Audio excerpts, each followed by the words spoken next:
Hello friend, welcome back to the information group. आप सभी का इन्फॉर्मेशन ग्रुप में बहुत बहुत स्वागत है। अगर आप हमारे चैनल पे न्यू हैं तो चैनल को जरूर सब्सक्राइब करें ऐसे इन्फॉर्मेटिव वीडियो के लिए।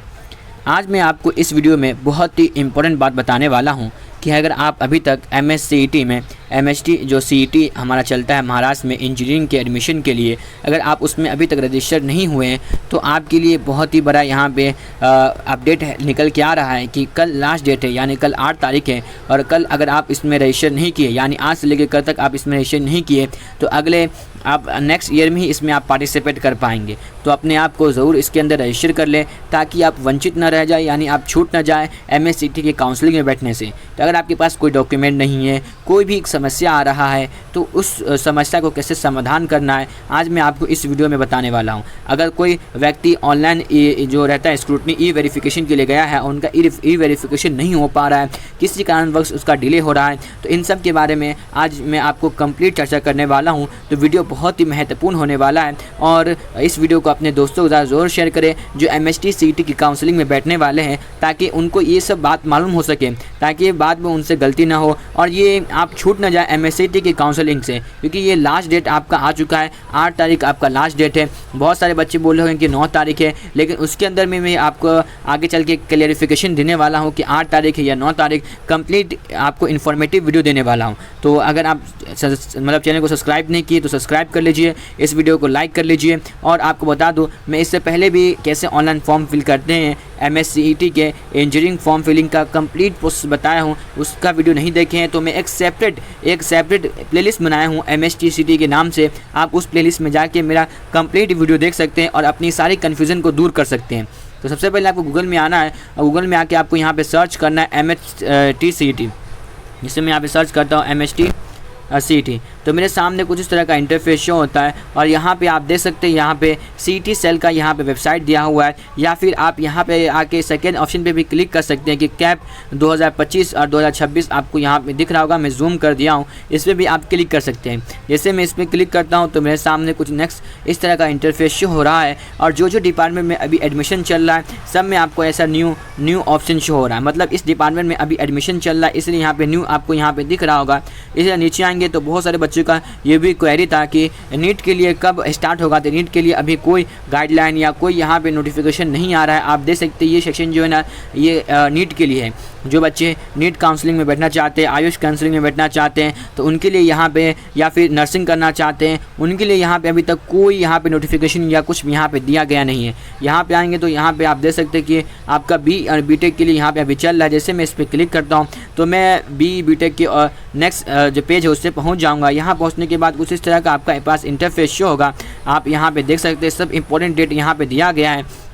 यहाँ पे आने के बाद आपको यहाँ पे जो क्लिक हियर का ऑप्शन है इस पर क्लिक करना है। जैसे मैं इस पर क्लिक करता हूँ तो मैं एक नेक्स्ट पेज में ओपन हो जाता हूँ और यही पे आपका इम्पोर्टेंट जो डेट है वो लिखा हुआ है। आप जो ऑनलाइन जो फॉर्म फिलिंग है वो 28/6 से आप कर रहे थे और आप 8/7 तक यहाँ पे कर सकते हैं, यानी कल तक, मतलब कल तक आपका यहाँ पे लास्ट डेट है। यहाँ पे स्टार मार्क लगा हुआ है। बहुत सारे बच्चों का कहना है कि ये डेट चेंज हो सकता है, तो अगर कहीं चेंज ना हो तो ये तो एक आपकी सोच है कि हो जाएगा। यहाँ पे स्टार मार्क है तो ये भी संभावना जताई जा सकती है कि आपका डेट चेंज हो सकता है। लेकिन बाय चांस आपका अगर डेट ना चेंज हो तो आप इसमें फंस सकते हैं और आपका यहाँ पे एडमिशन नहीं ले पाएंगे और आप काउंसलिंग में नहीं बैठ पाएंगे। और आपका जो यहाँ पे 8 तारीख तक आपका ऑनलाइन जो लास्ट फॉर्म फिलिंग है और 9 तारीख तक आप अपना डॉक्यूमेंट वेरिफिकेशन करवा सकते हैं। बस बहुत सारे बच्चों का ये क्वेश्चन था कि मैं इसलिए फॉर्म नहीं सबमिट कर पा रहा हूँ या नहीं फॉर्म फिल कर पा रही हूँ क्योंकि मेरा डॉक्यूमेंट नहीं आया। तो अगर आपका अभी तक डोमिसाइल नहीं बना हुआ है तो आपके लिए भी सेकेंड ऑप्शन है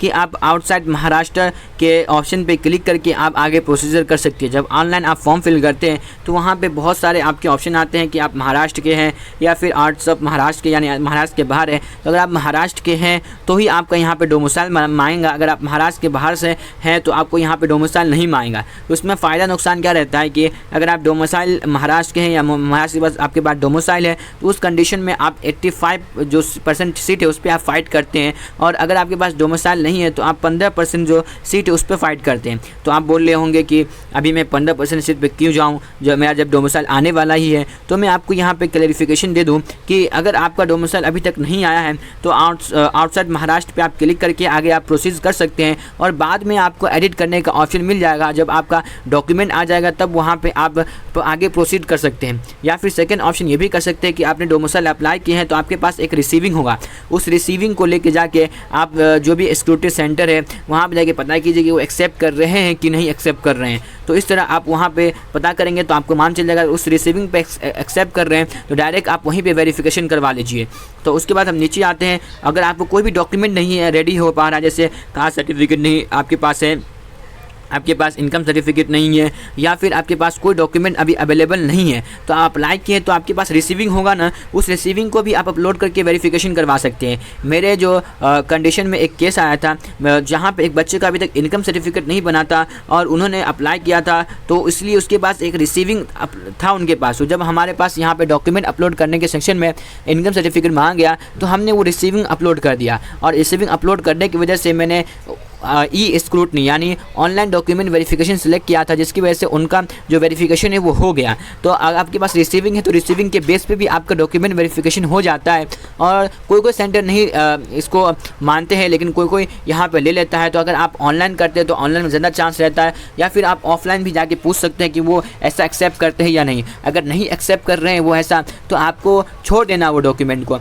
आप जो भी डॉक्यूमेंट आपके पास है उसी बेस के पे आपको फॉर्म भरना। जैसे आपके पास अभी कास्ट सर्टिफिकेट नहीं है तो आपको ओपन पे सिलेक्ट करके आपको फॉर्म भर देना है, और आपको अपना डॉक्यूमेंट वेरिफिकेशन वो करवा लेना है। और बाद में आपको बता दूं, जब नीचे आएंगे तो यहाँ पे आप देख सकते हैं 12 तारीख को आपका यहाँ पे प्रोविजनल मेरिट लिस्ट निकलेगा। प्रोविजनल मतलब होता है कि आपका ये फाइनल नहीं रहेगा, मतलब आपको दिखाया जाएगा कि कितने बच्चे ने इसमें रजिस्टर किए हैं, किसका कितना रैंक बना है, और ये चेंज भी होगा आगे जाके। उसके बाद जो आप 13 से 15 तारीख तक आप अपना जो भी डॉक्यूमेंट आपका छूट गया था, जो भी आपका फॉर्म में एडिट करना है या कुछ भी करना है उसके अंदर, तो 13 से 15 तारीख तक आप इसमें कर सकते हैं। तो आपके पास बहुत टाइम है। लेकिन अगर ये कंडीशन उसी बच्चों के लिए फॉलो होगा, यानी 13 से 15 तारीख तक वही बच्चे इसमें अपना फॉर्म करेक्शन या डॉक्यूमेंट अपलोड वही बच्चे कर सकते हैं जिन्होंने यहाँ पे 8 तारीख तक फॉर्म फिल किए होंगे, यानी अपने आप को रजिस्टर किए होंगे। तो अपने आप को आप रजिस्टर कर लीजिए, इसके अंदर डॉक्यूमेंट वेरिफिकेशन करवा के रख लीजिए, ताकि आप आगे आपके पास डॉक्यूमेंट आता है तो उसके बाद आप चेंज कर लीजिएगा 13 से 15 तारीख तक।